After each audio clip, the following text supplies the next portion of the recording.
近日台灣政壇有一單大新聞，前台北市市長、台灣民眾黨創黨主席柯文哲喺京華城一案一審被重判入獄17年，褫奪公權6年。基本上佢已經可以話同2028甚至2032年嘅總統大選無緣。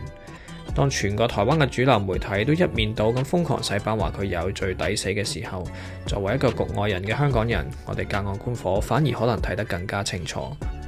究竟事件嘅真相已經係非常清楚，定係有人想你覺得你已經非常清楚真相呢？今日我先戴翻個頭盔先，呢條片呢唔係想幫邊一個洗白，如果有人犯法絕對係要負責。但係當你仔細睇下成件事嘅來龍去脈同埋判決書，你就會發現仍然係疑點重重。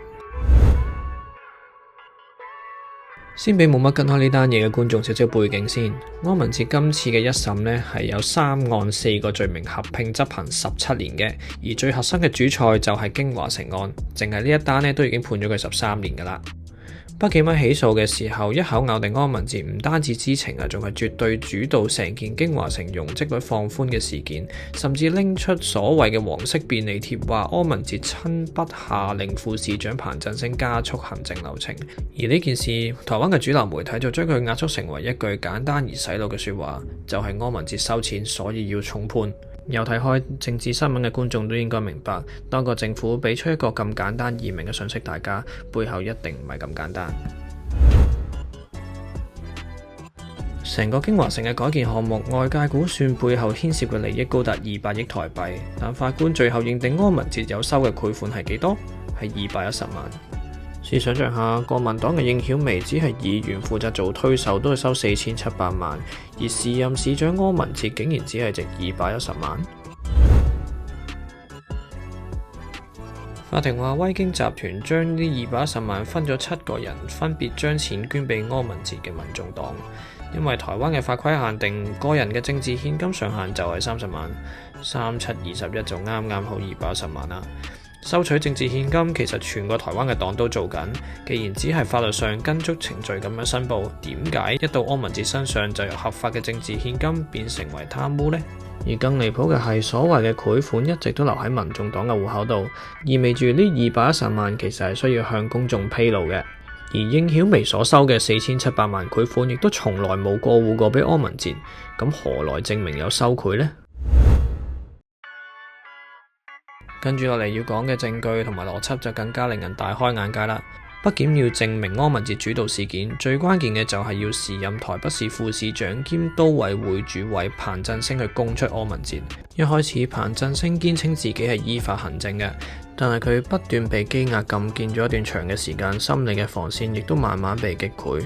佢嘅辯方律師指出，檢察官不斷咁樣逼問同暗示底下，彭振聲終於都當場崩潰，甚至絕望到當庭咁問你要我講啲乜嘢。而彭振聲嘅老婆亦都喺呢段時間抵受唔住壓力跳樓自殺。最後彭振聲選擇咗認罪，指出柯文哲係交辦指示，然後佢就成功以500萬交保出咗嚟啦。大家可以諗下，以交保嚟做籌碼，唔認就要繼續還押，認咗又有得返屋企，呢一啲嘅供詞究竟係咪真係可信呢？判決書入邊仲有一個非常之有趣嘅邏輯，就係法庭點樣確認佢哋已經完成咗呢個貪污呢？理由竟然係柯文哲同沈慶京見面之後出嚟，柯文哲面帶笑容，法官就認為咁就代表雙方已經達成咗協議，完成咗貪污。當你同人開完會笑一笑，原來喺台灣就可以成為一個判監13年嘅自由心證。台灣嘅親綠黨媒三文治喺成個審訊過程中，明明台北地檢署都話咗要偵查不公開，但呢啲黨媒每日都有獨家消息流出，大風向審判柯文哲未審先判。媒體嘅瘋狂炒作包括喺唔知邊度嚟嘅一隻 USB 入邊有一個 Excel file 寫住小審1500，就話柯文哲收咗佢1500萬。結果呢，其實法庭根本冇接納過呢一啲證據，就喺媒體嘅影響下，呢個未審先判嘅效果已經達到咗啦。全台灣都已經俾人洗腦，覺得佢已經係有罪啦。最後講下程序。台北市負責調查紀律嘅政風處竟然涉嫌偷錄市府人員內部對話，最誇張嘅係地方法院竟然接受呢一件咁有爭議性嘅錄音作為合法嘅證據。再講拉人啦，